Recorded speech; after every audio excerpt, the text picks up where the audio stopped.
देखु आसंता फेब्रुआरी 14, 15, 16 जो बरमुंडा पड़िया ठारे मत्स्य प्राणी संपद समावेश होगा जाऊँगी एथिरे राज्यर विभिन्न जो माने सफल चाषी रही एवं राज्य बाहर मध्य विभिन्न जो माने वैज्ञानिक अच्छा जो माने अभिज्ञ संपन्न व्यक्ति अच्छा एथिरे जोगदेवे आम प्रिय मुख्यमंत्री कर कमल 14 तारिख दिन एथिरे उद्घाटन करने को जाउछंती एवं एथिरे मध्य शेष दिन आमर महामहिम राज्यपाल मध्य जोगदेवार व्यवस्था रही तेणु एथिरे विभिन्न सफल चाषी एक्सपोर्टर एवं एथिरे आउ गोटे कथा जे विभिन्न जीवंत प्राणी मानकर मध्य एठी प्रदर्शन करा जिवो जाकू देखिले आमर चाषी मानकर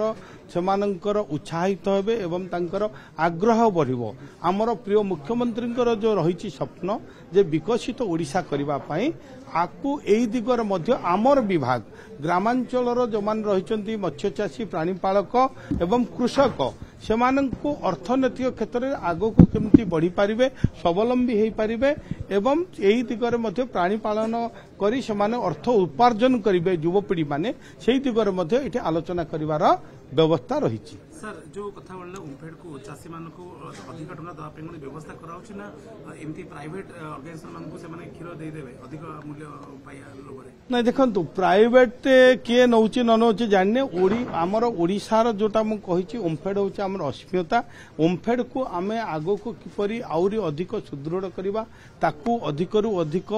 प्रोत्साहन देकरी आमे चाषी मानकू एथिरे इन्वॉल्व करबा चाषी मानकर इन्वॉल्वमेंट अधिकार रहिबो चाषी मानकू मध्य आमे विभिन्न दिगरे वर्तमान ओमफेड चेष्टा करूची ताकू प्रोत्साहन देबो चाषी मानकू सहित जोड़िबा पाई चुना माछ को सब धरि दउछंती पोखरी मानकर चिलिकार बेसी और विभिन्न समुद्र भी 0 पॉइंट जाल को माने बैन करिया पे नहीं वर्तमान हमर 0 पॉइंट जालर तो बैन हेछि बैन रही आमर देखंतु जदि जेतोला आमर विभाग रे जोता अनियमित कथा आम नजर को आसुची सरकार तुरंत तांको विरुद्ध रे दृढ़ पदक्षेप दृढ़ कार्यानुष्ठान ग्रहण करचंती एबे मत्स्य उत्पादन क्षेत्र रे जदि देखिबा ओडिशा सारा भारत रे वर्तमान 4 नंबर रही आमर पाखापाखी जो वार्षिक रही 11 लाख 11.23 लक्ष मैट्रिक टन ताकू आमे 25 लाख 5 वर्ष रे 25 लाख मैट्रिक टन रे आमे वृद्धि करबा पई सरकार समस्त प्रकार योजना प्रस्तुत करछन।